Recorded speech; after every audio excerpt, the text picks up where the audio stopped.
부산 지역 교사 3명 중 2명은 스승으로서 존중받지 못하고 있다고 응답했고 절반 이상은 사직을 고민하고 있는 것으로 나타났습니다.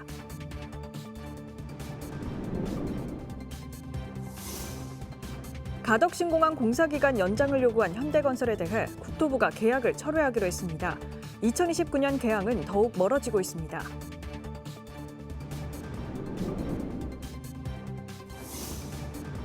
기상청의 호우 긴급재난 문자 서비스가 부산엔 올해부터 처음 도입됩니다.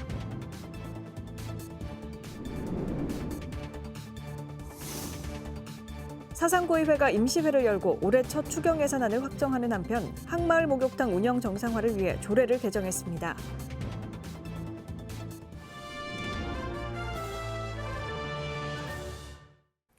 여러분 안녕하십니까? BTV 뉴스입니다.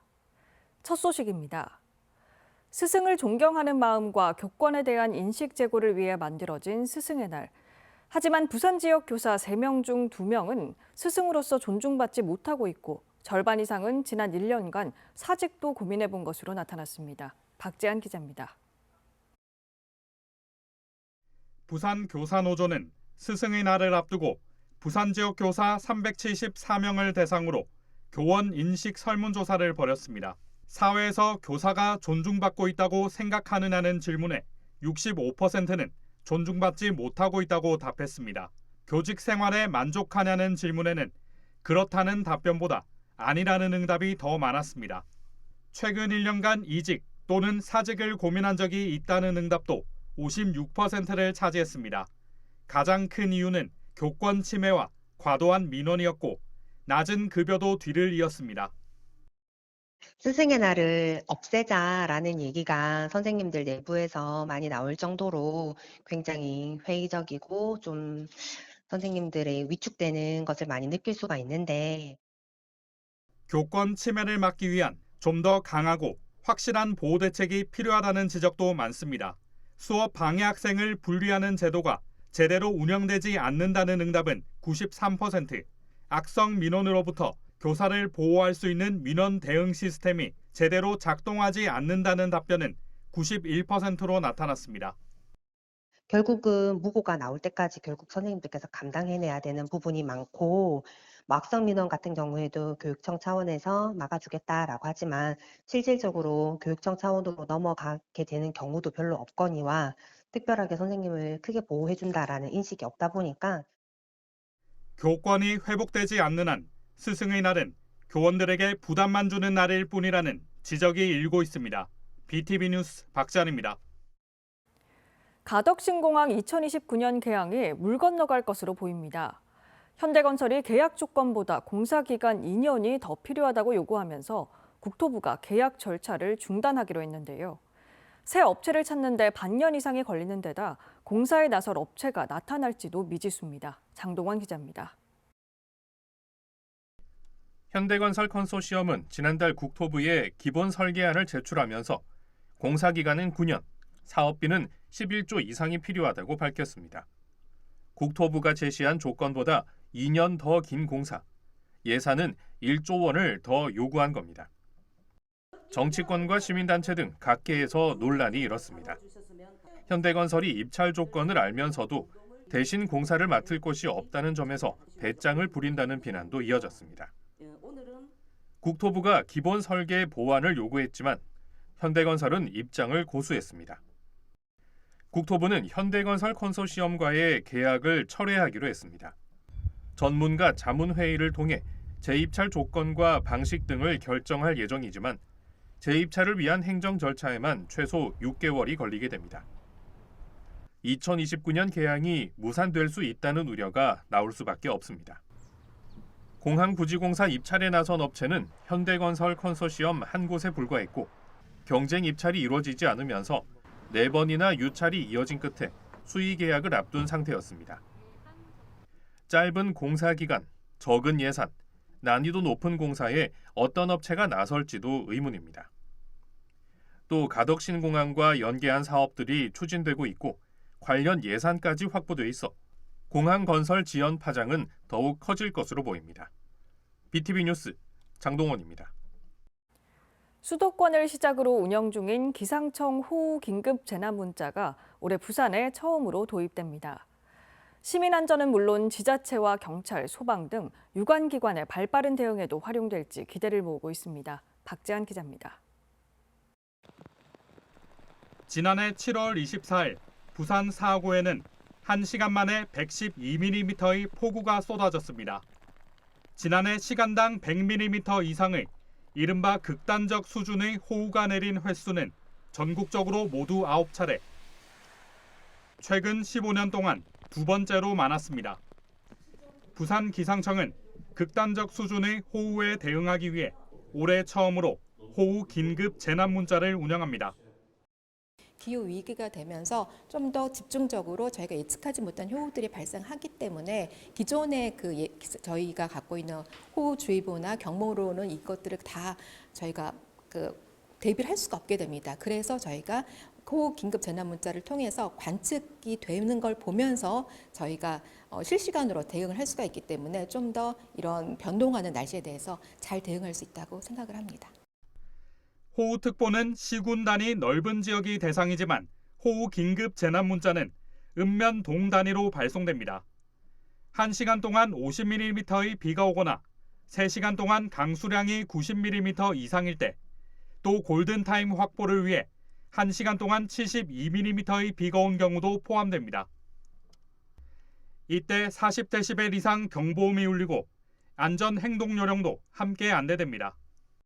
국민들이 좀 더 빠르게 대피를 하고 또한 관계기관, 소방이나 경찰 쪽에서도 저희가 재난 문자를 보내드리게 되면 어느 지역이 위험한지에 대해서 빠르게 판단하고 좀 더 국민들을 대피시키고 대응할 수 있도록 하기 위해서 극단적 호우가 전국 어디에서든 발생할 수 있는 상황에 놓이면서 호우 긴급 재난 문자가 즉각적인 대응에 효과를 거둘지 눈길이 쏠리고 있습니다. BTV 뉴스 박찬입니다.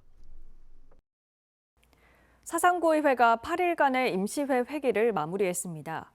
올해 첫 추경 예산안을 의결하고 사상구 청소년 수련관 명칭 변경과 항마을 목욕탕 운영 재개를 위한 조례안을 통과시켰습니다. 장동원 기자입니다. 사상구의 올해 첫 추경 예산 규모는 본 예산의 11.7%인 684억 원입니다. 재해 재난에 대비한 예비비를 확보하고 공동주택 시설 개선비 지원 등에 활용하는 한편 노인 복합문화시설 조성부지 매입을 위한 예산 등은 이번 추경에서 삭감됐습니다. 이날 본회의에선 5건의 조례가 통과된 가운데 사상구 청소년 수련관을 이용하는 청소년들이 보다 친근하게 사용할 수 있도록 청소년 센터로 명칭을 변경하고 취약계층을 위한 사용료 감면 범위를 확대하는 조례를 마련했습니다. 또 학장동 항마을 목욕탕 정상화를 위해 조례가 개정됐습니다. 공공목욕탕인 항마을 목욕탕은 입찰을 통해 위탁 사업자가 운영을 맡아왔지만 운영난으로 지난해 영업 포기 의사를 밝혔습니다. 이후 4차례 입찰에도 운영자가 나타나지 않자 사상구는 조례를 개정해 수의계약으로 위탁 사업자를 선정할 수 있도록 했습니다.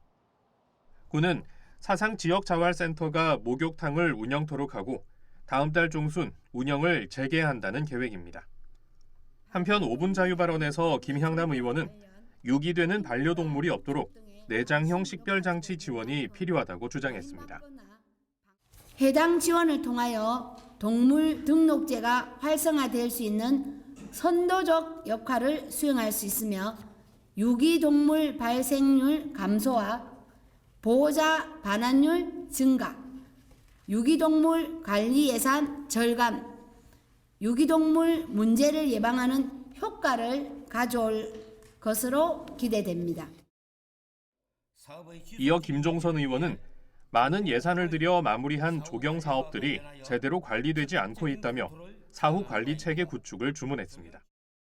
사후 관리 체계 구축과 개선 대책의 마련으로 시설물의 수명 연장, 장기적 사용, 수리 비용 감소 등 경제적 손실을 최소화하고 관리 미흡에 따른 연쇄적인 문제가 발생하지 않기를 바랍니다. 사상구 의회 다음 회기는 다음 달 10일 시작됩니다. BTV 뉴스 장동원입니다.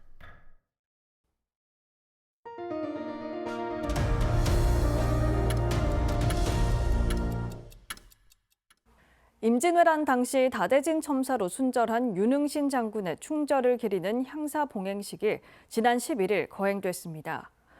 올해로 제433주기를 맞은 윤응신 장군 향사는 다대 일동 주민자치위원회 주관으로 후손 등 400여 명이 참석한 가운데 다대동 윤공단에서 진행됐습니다. 이날 향사는 일반 시민들이 보다 쉽게 공감할 수 있게 한문이 아닌 한글로 의례가 진행돼 눈길을 끌었습니다.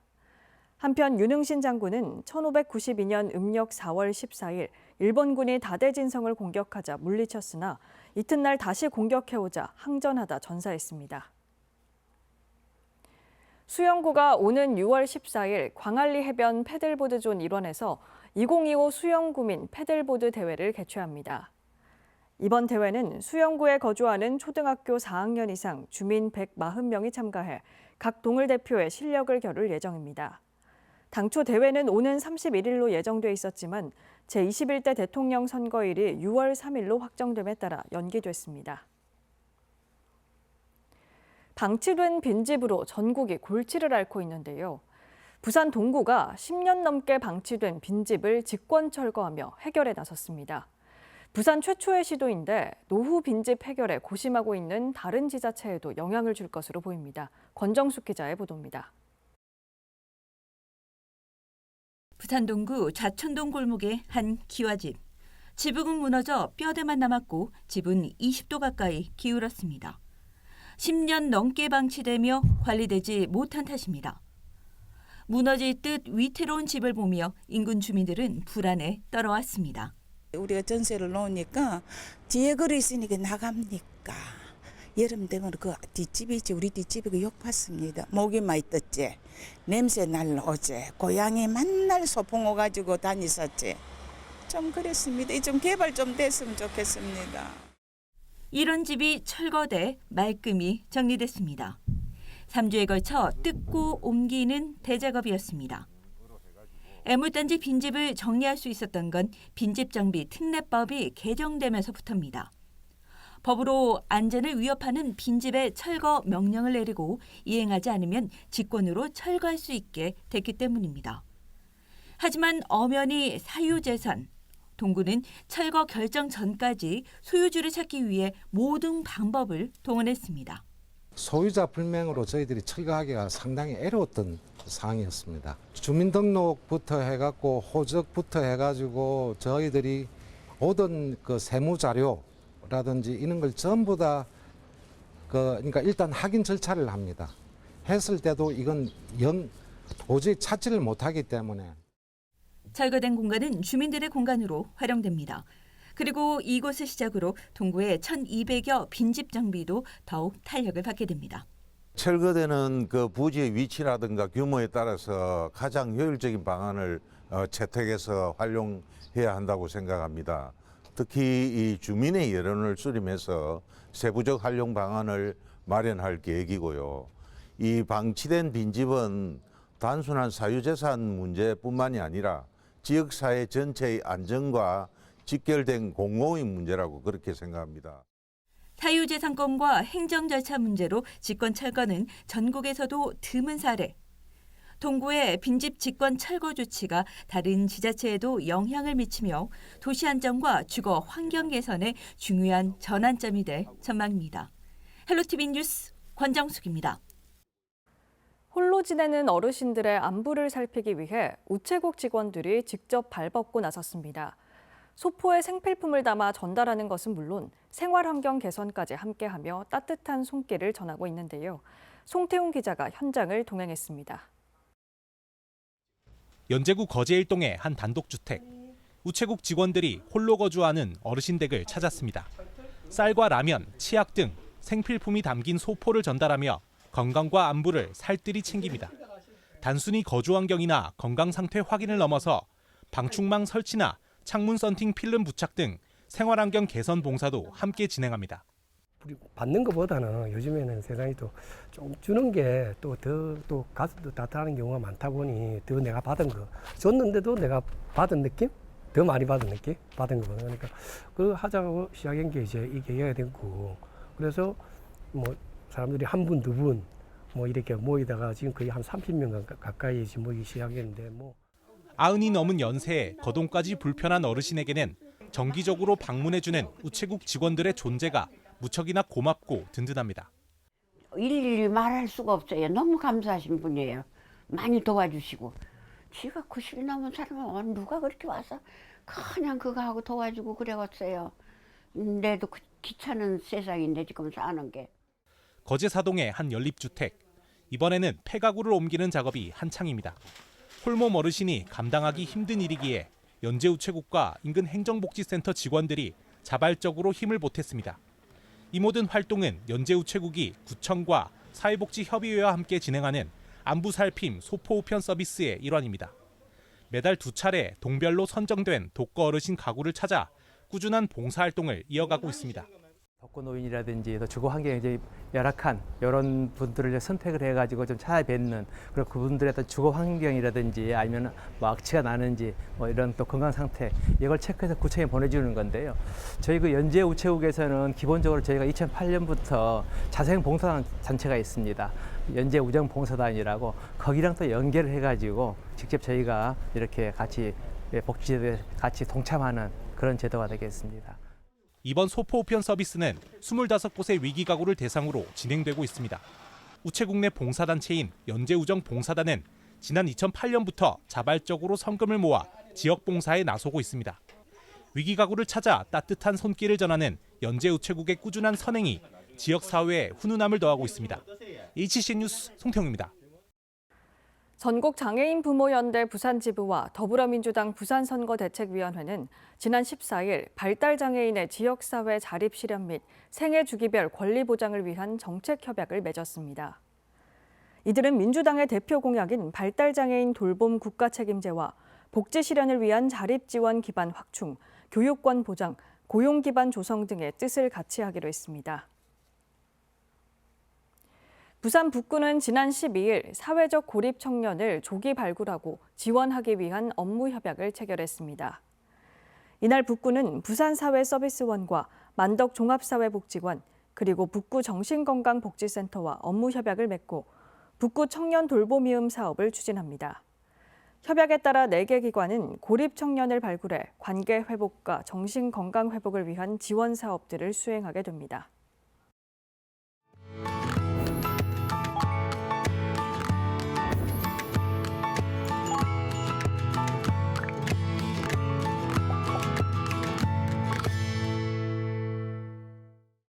케이블 TV 공동기획 우리 동네 영웅 순서입니다. 최근 연이은 화재의 안타까운 인명피해 소식도 잇따르고 있는 가운데 경북교육청 소속 공무원이 큰 불길로 번질 뻔한 화재를 초동진화로 막아 귀감이 되고 있습니다. 당시 숙소엔 축구대회에 참가하고 있는 학생 150여 명이 머무는 상황이었는데 침착함을 잃지 않고 대응했고 화상까지 입었지만 이 직원은 부상까지 훈장으로 여기겠다며 밝은 표정을 잃지 않았습니다. HCN 이정목 기자가 만났습니다. 손에 붕대를 감고 인사를 건네는 경북교육청 지우요 특별보좌관. 울진의 한 호텔에서 발생한 화재를 온몸으로 맞고 한 달여간 병원 신세를 졌지만 표정은 밝았습니다. 당시 현지 출장을 마치고 투숙 중이던 지 특보는 새벽 잠결에 객실벽에서 불길이 치솟는 걸 목격합니다. 곧바로 수건과 배기에 물을 적셔 불을 끄면서 상황을 호텔에 전했습니다. 제가 일어났을 때는 한 5분, 10분은 최소한 지난 것 같더라고요. 그 방 안에 그 연기가 가득했으니까 그 화장실에 있는 수건에 물을 적셔서 이제 침구류와 그 벽면에 있는 불이 나는 이제 발화점의 그 주변을 좀. 화재의 원인은 벽속 배전반 합선. 당시 호텔에는 중등 축구 대회에 참가한 150여 명의 선수 등이 머물러 만실이었던 상황이었습니다. 지난해 부천호텔 화재 초기 대응 부재로 7명이 목숨을 잃는 참사와 비슷한 상황이었지만 지특보의 발빠른 대처로 10여 분 만에 초기 진화되면서 대형 참사를 막은 겁니다. 요즘 또 화재 뉴스가 많다 보니까 막상 제가 제 방에서 제 머리맡에서 불이 시작이 되니까 굉장히 당황이 되더라고요. 그런데 그 순간에도 이것을 만약에 끄지 않으면 그 옆방이나 다른 뭐 피해가 생길 수 있다는 생각이. 당시 화재로 손에 지문이 녹아내릴 만큼 부상이 심해 반년가량은 더 치료를 받아야 하는 지우효특보. 교육 공무원으로서 당연한 일을 한 것이라며 화상 입은 손마저 좋은 경험의 훈장이라고 말합니다. 사실 손은 조금 다쳤지만은 다른 인명 피해가 없었다는 게 저한테는 너무 좀 마음 편하고, 그리고 앞으로 그런 일이 또 안 일어나야 되는데 혹시라도 일어나면 최선을 다해서 또. HCN 뉴스 이정목입니다.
이상으로 BTV 뉴스를 마칩니다. 오늘 전해드린 소식은 유튜브 채널과 뉴스 홈페이지에서 다시 보실 수 있습니다. 시청자에게 힘이 되는 뉴스로 다시 찾아뵙겠습니다. 고맙습니다. 채널 BTV